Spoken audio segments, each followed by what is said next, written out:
Elon Musk presented a fascinating and intricate theory for how pyramids were constructed. This explanation contradicts what we know about the construction of pyramids. What's more, Elon's idea is tied to the involvement of extraterrestrial life in this process, and Elon has some compelling arguments for it. Welcome back to another exciting video. Today's video is about the mystery of the Great Pyramid has just been solved by Elon Musk. Before we start the video, please like, subscribe, and press the bell icon. In response, Egypt asked the billionaire to visit the country and confirm that the world-famous pyramids were not built by alien life forms. Most importantly, fresh discoveries in Egypt contradict Musk's claims and provide a clear picture of how the pyramids were created. The CEO of SpaceX appeared to support conspiracy theories claiming that extraterrestrials were involved with the vast construction endeavor. However, Egypt's Minister of Foreign Cooperation wants them to refrain from taking credit. She claims that visiting the tombs of the pyramid builders will yield evidence. According to historians, the graves discovered in the 1990s provide convincing proof that these ancient Egyptians built magnificent structures. The pyramids were created by aliens, according to the Internet Tycoon. This post has been retweeted over 84,000 times. Egypt's Minister for International Cooperation, Rania Al-Mashid, responded on Twitter, saying she followed Mr. Musk and loved his work. However, she pushed him to delve into the construction of the Egyptian pharaoh's structures more. Egyptian archaeologist Zahi Hawass reacted in a quick Arabic video answer uploaded on social media, calling Musk's reasoning a complete hallucination. He claimed to have unearthed the pyramid builders' tombs, showing everyone that the pyramid builders were Egyptians rather than enslaved people. Musk did offer a link to a BBC History page about the lives of the pyramid builders in a later tweet, writing, "This BBC article provides a sensible summary for how it was done." There are more than 100 extant pyramids, but the most well-known is the Great Pyramid of Giza in Egypt, which stands more than 450 feet tall. Most were tombs for Egypt's monarchs, their final resting places. The Giza pyramids in Egypt are among the most recognized and known landmarks globally. They are the oldest and only remaining 7 wonders of the ancient world. As a result, for many years, they have enthralled and inspired visitors, historians, and others. The great mystery surrounding the pyramids is how they were constructed. According to the Greek historian Herodotus, the Great Pyramid was built by 100,000 enslaved people who worked continually and were replaced by a new crew every 3 months. But he was wrong.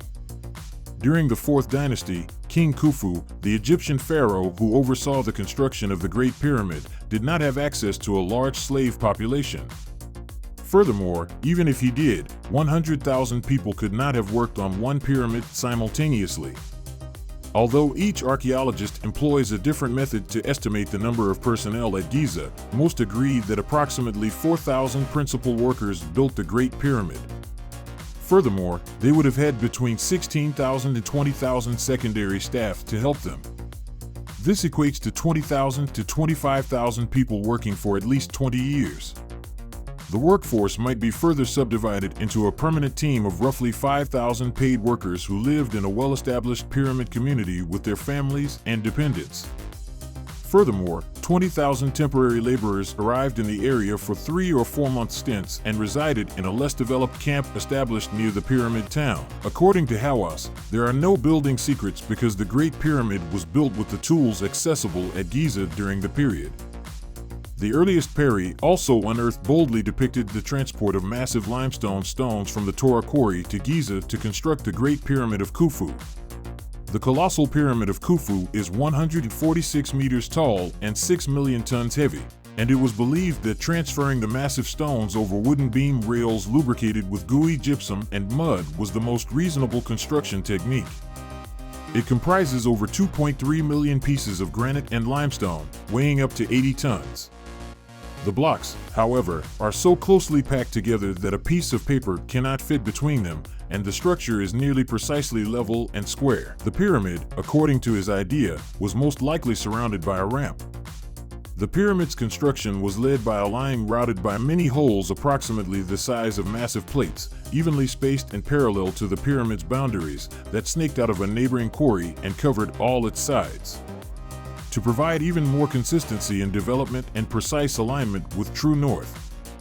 Markers for the diagonals and the center axis of the faces are also included. Since the 1990s, French architect Jean-Pierre Houdin has dedicated his entire career to studying the Great Pyramid, allowing him to establish the most inventive idea on how the pyramids were built.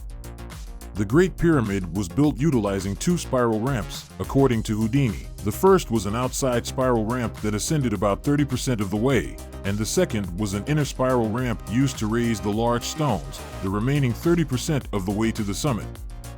Using Houdin's method, each ramp within the pyramid ended at a notch that had been briefly left open at its edge. A crane hoisted and twisted each 2.5-ton block in this 10 square meter open space before preparing it for 8 workers to take up the next internal ramp.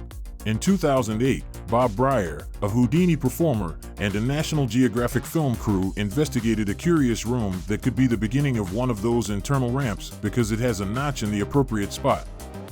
Along with the internal ramp, Houdin could describe how the Great Pyramid's most intriguing interiors, the King's Chamber and the Grand Gallery, were erected.